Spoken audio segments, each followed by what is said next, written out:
Hey, everybody. Happy Monday, the last Monday in August, if you didn't know that already.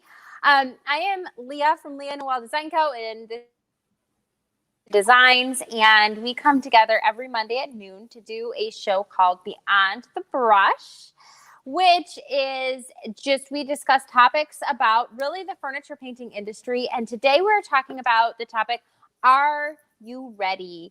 And this topic is inspired by Lindsay O'Connor, who sent us an email and just asking us some questions about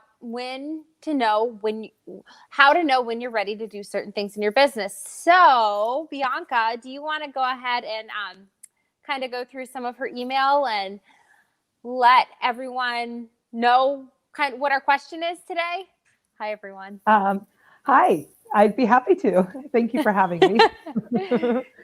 Okay, guys. So Lindsay submitted this email some time ago, and we thought it was a really great topic because, um, really, I feel like the entire, I guess, umbrella for all of her questions is, "Are you ready?"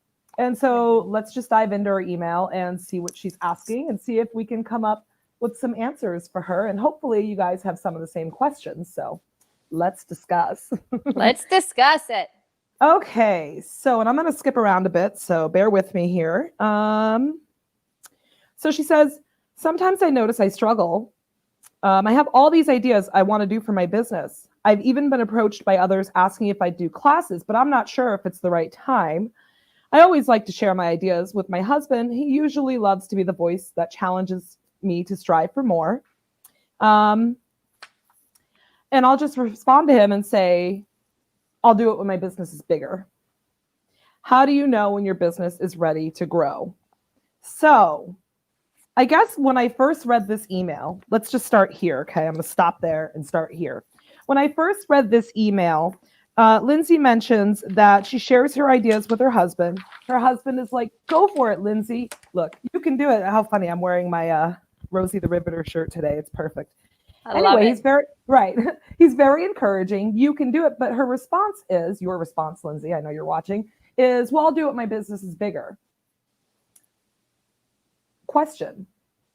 What if this is the boost to grow your business, to make your business bigger? That was the Good. initial question that I had in response. So let's just tackle that. Yeah. What do you think? I mean, is my philosophy on that accurate? Yes. Yes. And Yeah. if people are, I think when more than one person is asking you for classes, you have people that want that service from you, and that is I feel like that's the hint or the indication that this is the boost to grow your business. And start there. Start with what people are asking you for, because you have a client. Mm-hmm. And you that's exactly what you said. That's the time to um, that's how you're going to grow your business, is giving your clients what they want. Right. And so what you're saying is, when people are approaching you, asking you for a service, it might be time to go ahead and offer that service, assuming it's a service that we want to offer. Yeah, that's a big one Mm-hmm. too, is making sure it's Mm-hmm. something you want to do. And there's Right. something there too, even with your husband being very encouraging, which I'm going to speak to the women here who do have husbands that are very encouraging and very supportive of your business. Um, Sometimes they just want to support us so much, and you have this idea, and you have this, but you can't seem to take on anymore. And they're like, yeah, do that, but you're like, I'm just not ready. And I think it's important to work that out through them, because sometimes our spouses see more in us than we do, or our friends see more in us than we do. um, and that's really, really good. And sometimes you need them to really help you set it up and give you that confidence to start it, because it sounds to me like maybe you're just lacking a little bit of confidence, and you need that, and you can find that in your spouse, which is a great place to find it. Yes, absolutely. Um, wow, you're spot on there. I think we did an episode on finding your tribe, and your Yes. spouse would be part of your tribe, assuming Right. they're encouraging. My husband is very encouraging. He was not always. I No. mean, it wasn't discouraging, but it wasn't until my business started to grow and my dreams started to come into fruition that he was like, yeah, go get him, honey. Yeah. Oh, yeah. So, again, I want to put that out there. He wasn't discouraging in any way. I think he was just questioning, hesitant. Yeah. Yeah. It's So scary because when you start a business, it it takes up a is. lot of time. It does. It takes a lot of time away from everything else. So, Well, and when I first started, I was painting out of my kitchen, so it took up the space of our yeah, house. I know the feeling of that too. Anyway, I don't mean to digress. So let's move on. Okay. Um, so I think we kind of answered that. So here's some of the questions that she asked. I'm just going to list them. How do you know when your business is ready to grow? How do you know when you're ready to add things to your business like classes? How do you know when you're ready to go from a booth to a store? Is this even something I should do if I love the store my booth is in? And also I have a barn, so storage is not an issue. But should I do this if my brand is big enough or when my brand is big enough? Yeah. Again, I think the umbrella here is, are you ready? So you guys, I really think that this is a question that every artist asks themselves.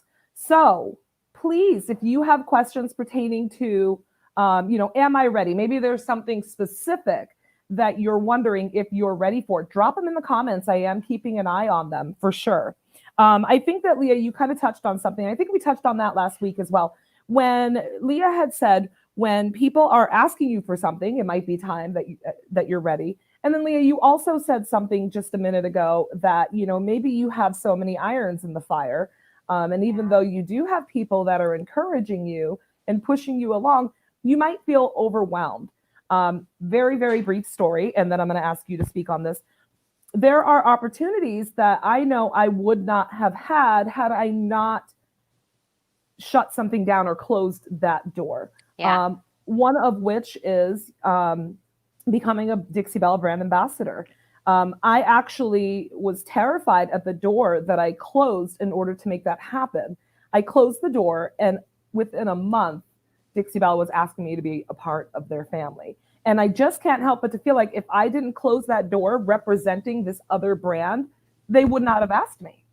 Right. Right? Because Oh, yeah. I was already committed to another company. Right.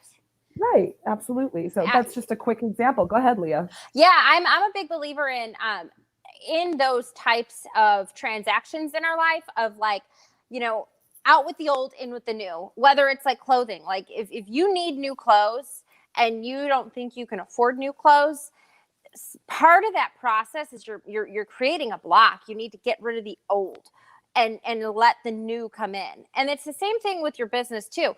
You have to kind of like, you have to first of all figure out what you want and then get rid of what you don't want. So, what I'm hearing you say, Lindsay, here is like, you just don't know. And when you say, you feel like the next big step is getting a store opposed to staying in a booth, but the booth is working for you. Mm-hmm. And you also have barn storage. So why change it? Why change it?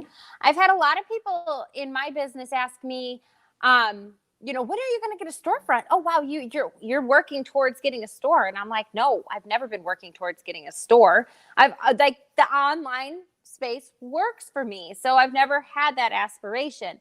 So I don't necessarily think that you need to, think like you need to have a store to grow. Maybe you can grow in your own booth space, but it's kind of like you'll know when that door is ready to close. It's the same thing of like out with the old and in with the new. You know when it's time to go out with the old and the new will come. But sometimes you have to take a leap of faith and go ahead and just get rid of that old, and then the new is able to come. Like in your experience, Bianca, you close that door and another one opens. And I feel that way in everything I do. I have to shed the snake skin, for an analogy. You have to shed that skin in order to grow into your new skin. And those opportunities will come and you'll know they're right. But with that being said, if something's working for you, don't change it. Don't change it unless it feels heavy. Yeah, absolutely.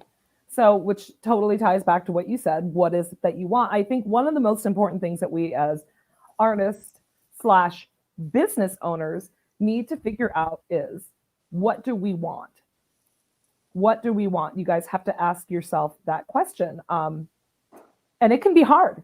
That's the hardest question ever. Yeah, like sometimes we don't know what we want. And what we want today might change tomorrow. Yes. Absolutely. So Lindsay said, I think it's the how that holds me back sometimes. Oh, I get that. Yeah. I think, you know what? There's this phrase by Marie Forleo. And if you guys don't know who she is, I suggest that you follow her and listen to her podcast. She's an intelligent businesswoman. And she wrote a book on everything is figure outable. So the how. So let me give you an example, because I know you're thinking about doing classes. Well, for me, I was going to do a chair class at one point in time, and it didn't work out. And that's for a whole nother episode. But I had to figure out a space to host this class. So my friend owns a brewery, and he goes, yeah, Leah, like, as long as you put drop cloths down, like you can come host a class in here all day long. And once you figure out, like, I'm going to host a class, then you start figuring out where you're going to host it. And then once you have that place, you figure out, okay, now I have this place booked. How am I going to let people know that I have this? And you just figure it out one step at a time. I think a lot of people too don't know this, but a lot of people launch a product before it's even created. Did you know that? That's very common in any like online course or industry, because the launch process sometimes takes time, right? So let's say you want to have a class in November. Well, maybe you don't know what content you're going to have for that class, but you start the launch process. You start advertising for it. You start finding the space, and then you figure out the content that you're going to have. Like, you kind of have an idea, but that's very common. Is a lot of people will, they'll start the launch process for like a book or something like that, and then they write the book. It gives you a deadline, and it also is like that. It takes so much time to get your content out in the world that a lot of companies, people, brands will launch it before it's created. That is interesting. I don't know if I have the cojones to do that, because I think I just I did that with my group. It was like, okay, I want to start a group, and before I wrote out the content, I figured out how to starting a group. Just how do I get people in? How do I set up the page? Who do I need to hire to do this?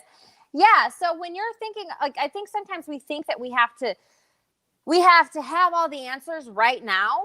Yeah. When we're figuring out the how, and really you just need to find a place. Okay, I have a place. Now I have to figure out how to advertise.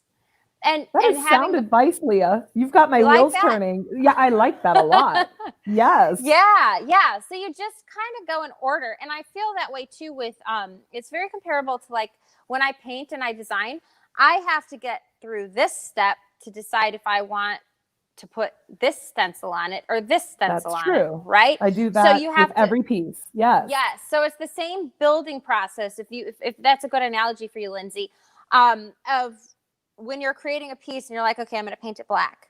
Now I'm going to decide if I want white stripes or if I want yellow stripes. Okay, now I have yellow stripes. Now do I want florals or do I just want to leave the yellow stripes?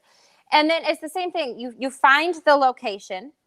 And then once you have the location, the advertising opportunities are going to come too. Maybe like for me, it was at a brewery. Hey, we're going to advertise you on our Facebook page. Come by Thursday at 9 a.m. We'll do a Facebook Live.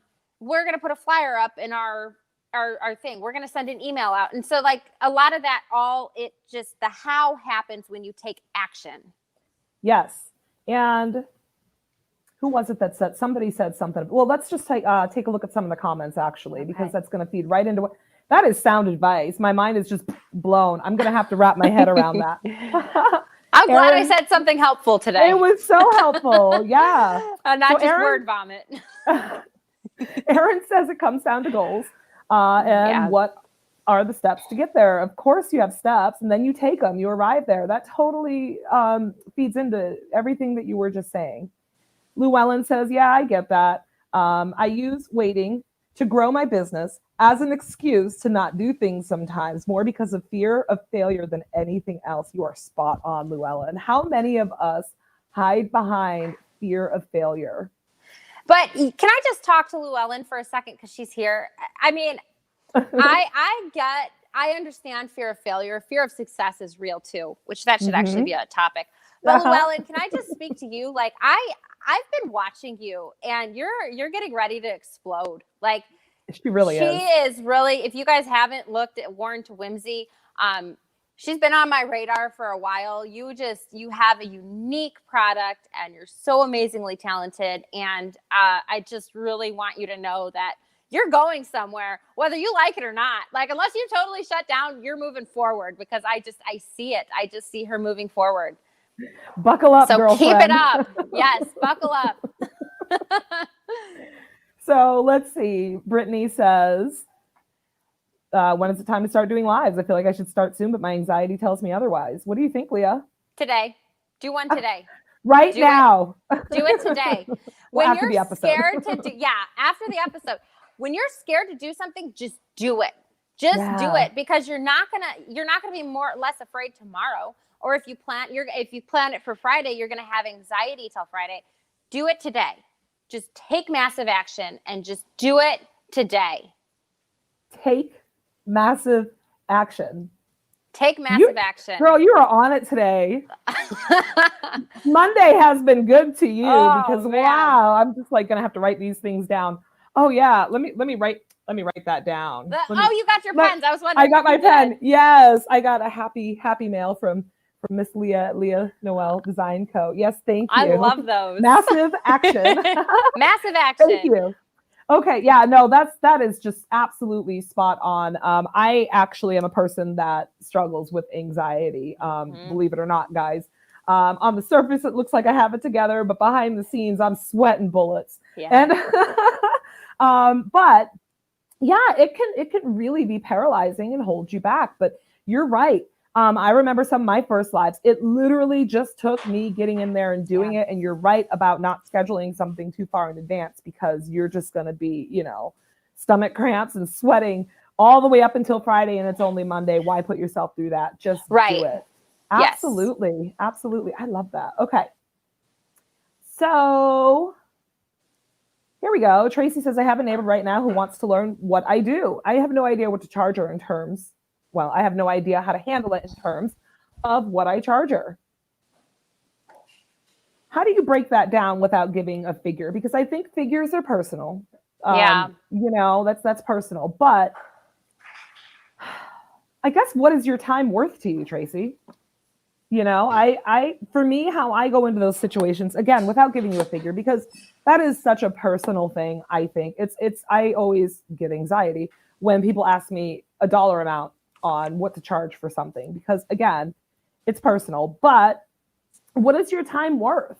One of the ways that I break things down is, well, if I were to sell a piece of furniture and I put X amount of hours into it, I might break that down and then say, okay, if I have to, for example, take a delivery and take an hour to do that, but that's an hour I could have put into a piece of furniture, what would I charge for that?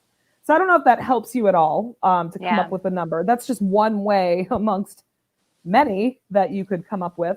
Another way might be to ask around, see what other people are charging, right? Yeah, but figure out what's going on in your market. I think too with Tracy, though, I think the question also pertains to it being her neighbor. And if you're anything like me and my neighbor, we're very close. My neighbor's very close. We're very close. So I would feel as if I was charging a family member. Do you know what I mean? And so I think that there's a couple things that you can think about. You can kind of flip the switch. If they're willing to learn what you do, A, you might be afraid of competition because they are your neighbor. B, maybe you're close to them. Could they be an apprentice? Could they come over and you're like, okay, maybe you don't charge them, but they work for you or with you. And it. Like they help you prep furniture and do those things. Yeah. You need some minions. Yeah. And so since she's your neighbor, maybe you could teach her things, and maybe you don't charge her as much, you charge her a lower rate, and or maybe you work out a deal to where she's interested in doing this. Maybe you need help in your business and you can work it out in that way where, she's just helping you prep furniture and do certain things. And in the way she can learn. Kurt's reading a book right now, and it's like basically Kurt told me the other day, he was reading this book and he wants to start a business, and he said the best way to learn how to do a business is to work for somebody else for free, to learn how to do their business. Does that make sense? I know we're like against working for free, but like say you're like totally new to the industry, like he wants to own storage lockers. Well, he can go into like a facility like that and work for minimum wage or whatever, and just learn the business, and then in hopes that he'll be able to have his own. So I think maybe an apprenticeship would be a good position for her, and you'll have the benefit of either, having some help around the shop too, just to flip the switch on that one. Cause there's a couple ways to look at it. Yeah. I mean, that's actually a common practice in many industries. When I wanted to venture out from portraits, I did a lot of like fine art model work and photography. I wanted to get into weddings. Okay. And I did a lot of weddings for free alongside other wedding photographers just to get the experience and the know-how. So that's a really good point.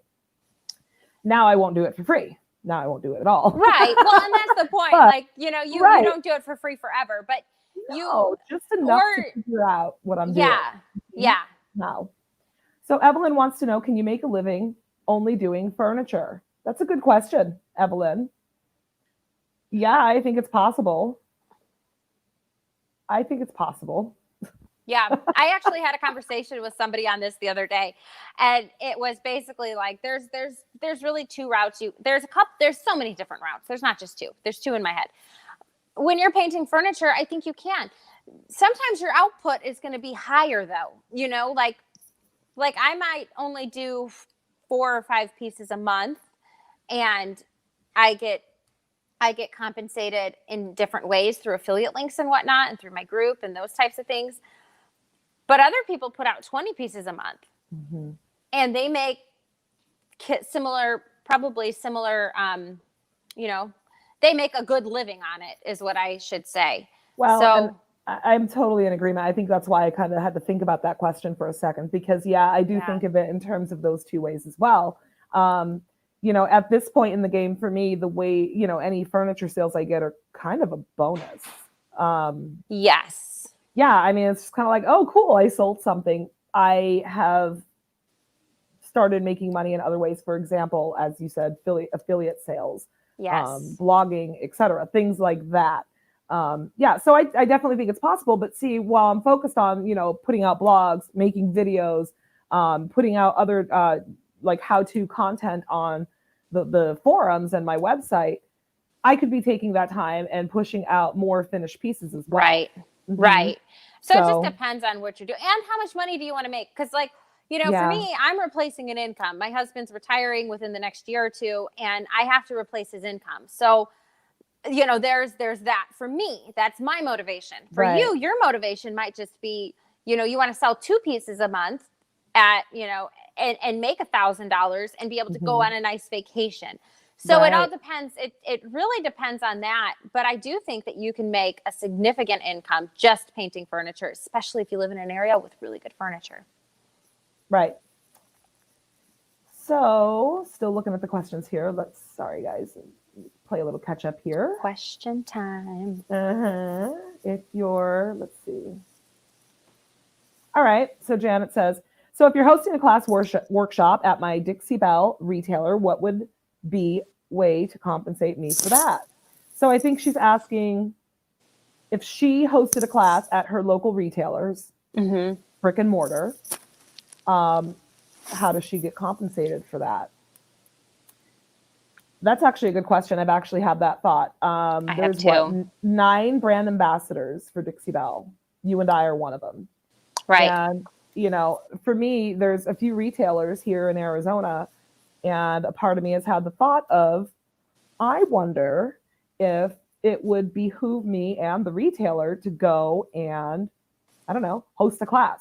Not to like brag, but these retailers have a brand ambassador in their backyard. Yes.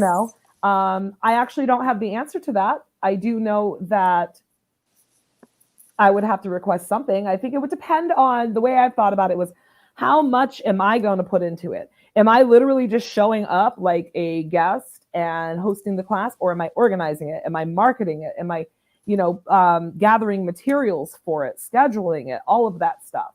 So I think that that's the first question that you would need to ask. Is this your deal or theirs, and you're just there, or are you partnering with them 50-50? Yeah. Yeah, I don't have an answer for that one because I have Yeah. 2 retailers too. And I just find that it's hard. And they also earn the paint sales that come with that class. So there's just a lot to consider. Yeah. Honestly, if you're a Dixie Belle retailer, we do have a retailer group that you should that you can, and I'm sure you do utilize. Ask in there. What do you think is a that's good advice. I would ask in there and see what they say, see what other people do and what they're comfortable with. Yeah, Kathleen says, what exactly is the revenue source with blogging? Are there ads on them from which you derive money? Yeah, some people have ads. I don't have ads on my blog yet. I'm going to. At first I didn't, because I was like, oh, they're so irritating when people just want to get to the point. But now I'm sitting here like, wow, I just spent how many hours doing that blog and putting all this content together and laying it out and all of that. And I need to be compensated for that. Yes. So, that's kind of where I'm starting to lean. Yes, you can you can pretty much have companies post their ads onto your blog, and you can build revenue that way. And then another way is affiliate links. Yes. Right? So, yes. If I talk about a product in my blog, say I'm talking about Leah's pen, say my blog is about Leah's pen, I'm going to make sure that I have an affiliate link that's clickable in that blog that says, buy this pen here. And then I get a monetary kickback when somebody uses that link to make a purchase. And then the only other one I think you didn't cover was sponsored blogs. So sometimes, okay. Yeah. So I've had companies, and I've turned them down because I don't use their product, but reach out and say, how much would you charge for a sponsored blog? And then they'll pay you, $500 to write a blog or whatever it is. Yeah, I actually forgot about that. I did that for a while with another company. Correct. Yes. Yep. That's how you make money blogging. Yep. Okay, Nadine says, I teach classes for my Dixie Belle retailer. She pays me $100 for the class and 10% of any project she sells that night. That's perfect. There you go. That's what works for Nadine. I think that's pretty reasonable. $100 for a night and then 10% of what gets sold. Yeah. That's good. Yeah. Yeah. And I hopefully that gives you, I think, was it Janet that asked that up there? That gives you maybe a nice starting point.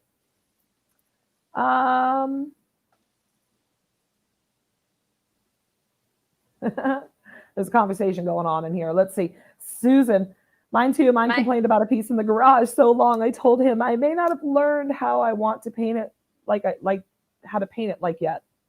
I may not have learned how I want to do it yet, I think is what she's saying. I have waited on others and was glad. I think there's like a side it lays it all out as comments, not in replies and threads. So but I just had to acknowledge the fact that you guys are engaging behind the scenes. I love that. And Susan shows up all the time. Yes, Susan shows up. Yes, she does. Yes. Love seeing your face pop up. Yes, Stacy, the company does agree to give you that affiliate link. Yeah. Yes, oh, yeah. Melissa? Melissa is the queen of learning. Like Melissa, apps pay for content. Yeah, Melissa, we should have you on to talk about that. We totally should. Write that down. Yeah. Write that down. I'm writing that down. We're calling you out. Melissa, will you be a guest on our show? Yes. I would love to have Melissa. She's so sweet. Really quick, Hope, and then I want to answer the rest of Lindsay's question. Hope, I am in Peoria, Arizona, just west of Phoenix. I retail on my website, so I don't have a brick and mortar. Online is what works for me, and that's, as we were saying earlier, why change it? Right? Yeah. It works for me. But you should check out my website, www.lotusseriedesigns.com, and you can see what I have available. Okay, so Lindsay also asked, what's it doing? Why is my phone doing this? All right. Oh, I can pull it up if you need me to. No, I have it. It was just crooked or sideways. Okay, another part of this I just thought of is I'm currently a retailer for Prima, But I had another vendor ask if I would also be carrying Hocus Pocus and that they wish I carried multiple brands of transfers so that they could have options and get it without having to find it online and pay for shipping. Is this common for retailers to sell different brands? I'm jumping right in on this one. You and go, I think girl. We should do a whole show on this. Yes. I think so. Yes. Give your customers options. And I think there's this misconception like you can only like this brand. No, that is not true. That is not true. Right. Like a lot of like Dixie Belle paint, even like you can only use Dixie Belle paint. No, Dixie Belle paint is very compatible with other paints. Prima and Hocus Pocus, like, yes, carry both of them. Please give your customers options. There are so many wonderful options, and use all the products.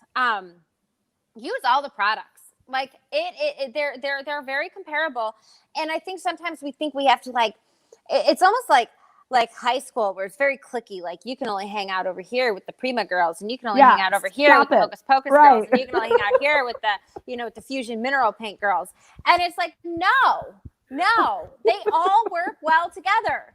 So I think that's a common misconception, and I think brands want you to believe that, but it is not true. I'm here to tell you it's not true. It'd be like me and Bianca being like, we can't work together because we carry a similar product. No, we work great together, and we've only been able to grow as we've worked together. We encourage and we grow both of our brands, and we both sell the same product. We both sell furniture. We both sell Dixie Belle paint too, and so that's the thing is I really think that when you are thinking, if you are any sort of retailer, give your customers options, bring them all in. And the only reason why you wouldn't is because maybe one is selling better than the other, True. So bring them all in. What do you think about that, Bianca? No, I think you're absolutely spot on. The only thing that I might add to that is that check your agreement with your wholesaler. Make sure that you are allowed to carry competitive brands. I know that sometimes, we fall into contracts and there's like exclusivity clauses in them. So that would be the only thing I would say. Did she say she carried Prima and is thinking about introducing Hocus Pocus? I'm not sure what that contract looks like anymore. But when I was a Prima retailer a couple of years ago, yes, I could have carried other brands as well. And I would definitely consider that when you're choosing brands to carry. If they want you, I would advise away from going exclusive. Honestly, I mean, to some degree, it's very. I think it's difficult as a retailer to not give your customers those options, because if you can only sell this product, but your area, you have 5 people coming in a day asking you for this product, like you're losing money. They're not. You are. You are, right. So there was another company I was considering prior to Prima. Again, this was a couple of years ago, and I decided against it because you had to agree to only carry their products. And I just wasn't down for that. Right. I don't like to feel limited or stifled. And I also don't think that it's doing a service to my clientele. You guys don't try to order anything from me now. I don't retail transfers anymore. No. That was some time ago, but and that's and then the other thing about what you were saying about, yes, you can mix brands. I actually asked you girls recently. I was like, well, why can't I use we'll just, as an example, say a Prima transfer with a IOD transfer? Why can't I do that? And really, I just got encouragement. I got met with, you can do that. Yeah. And I loved what you said about how there's this misconception that, you're either for this brand, they're not supposed to bleed into each other. Why not? Sometimes that's how we get to the true art, is by employing different brands and using different products in conjunction with one another. Yes? Right. And I think too, when companies do that, the cream is always going to rise to the top. Yes. So, if this brand is better, then it's better. It's going to rise to the top, and that other one shouldn't be a worry. But I feel very strongly on that. Like, as a retailer, your job is to serve your client, not the company you're retailing. You're not you're serving your business and your client or your follower, not the company that is providing you with the product. Correct. The company that is providing you with the product is supposed to be serving you. Exactly. So Terry says, I just set up a business page on Facebook and Instagram and posted finished pics of furniture before and after. Eventually, I want to sell pieces. I described what product I use and who inspired it, but I cannot figure out how to do a dang clickable link back to the brand or designer. Any ideas?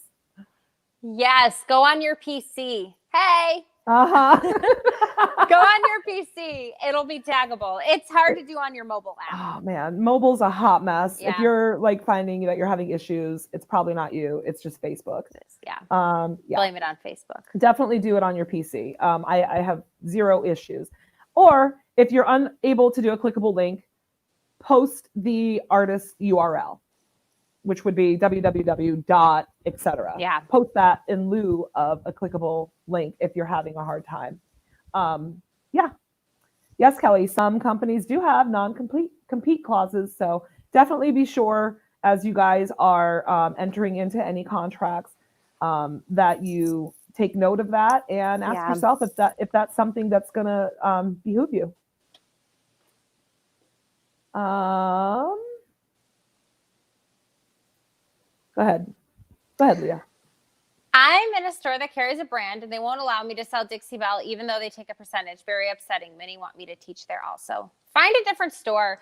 You know, it's just just as you have policies in your business and, you know, every brand has policies in their agreement, stores do too. So you just have to find a different place that will let you, carry the brand you want. And it's okay. Create a little competition. You can come over here. You could still sell at that store and you could sell Dixie Belle over here, you know, and see if you like it too. You're not limited to one booth or one store either. Like, I think sometimes what I'm hearing a lot today is I feel like I'm hearing a lot of limitations. I can't do this because they won't let me. I was so going to say that. Yes. Speak on it, girl. And you know, it's your business. It's your business. Like, take your business elsewhere. Create your own. Just, you know, if this company's limiting you, guess what? There's probably 10 other ones over here that will let you do what you want to do and what's best for your clientele. Yep. I was totally going to say the same thing. Were you feeling that too? I was feeling that. Like, look, I almost got goosebumps because I'm like, yes, honey. Yes. No, yes. Absolutely though. Like, I'm hearing that a lot too. Like, I can't, I'm scared. They won't let me. Stop it. Right. Because it's not benefiting you. I believe that we, you know, if we have a good product, if we're good artists or we carry a good product because we're retailers, whatever, like, we have the potential to build empires, you know, but it's never going to happen so long we allow outside forces to dictate how we conduct our business. So I love that. Stacey, if there's something that, you know, you're not agreeing with in the location that you're at, it may be time. How do we know that we're ready? It may be time. That might be a sign that you're ready to move on and expand your horizons and open doors for other opportunities. I don't know. Only you'll know that. So it goes right back to you saying one door closing and another one opens. And a lot of times the perception is like, the deal is so good over here, I don't know how I'll lose it. And you have to let it go. And sometimes it's costly. Sometimes it costs you money or opportunity there. But usually the way God works is there's something way bigger hanging out over here, just waiting for you to make that decision. Yes.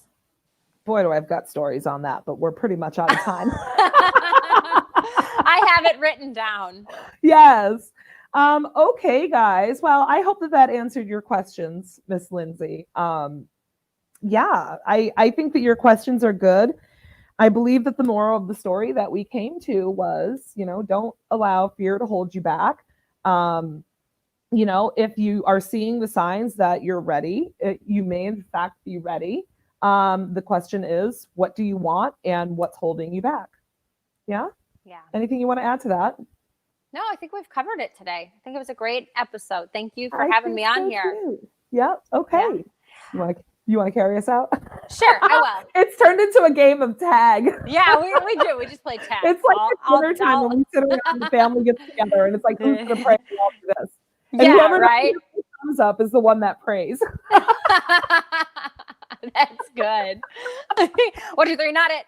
Yeah. That's pretty much what we do here. Yeah. Yes. Yeah. All right, you guys. So if you guys didn't catch that, we did address an email that we had this week. If you guys send an email to beyondthebrushlive@gmail.com. Yes, I got that right. You did. It's in the description. It's on the runner. If you guys send us an email, we will address it on the show. Other than that, we will see you next week. Thank you for being here with us. And thank you so much, Lindsay O'Connor, for sending us in some feedback and an email to answer some questions. And I hope you get a little extra relaxing time while your kids are napping today. So we'll see you next week. Yeah. Bye, everyone. Oh, no, wait. Bye. Wait. Oh, We will not see us next week. It's Labor Oh. Day. yeah, we're taking the day off. Yes, we are. So we'll see you in 2 weeks. See Bye, you in guys. 2 weeks. Bye.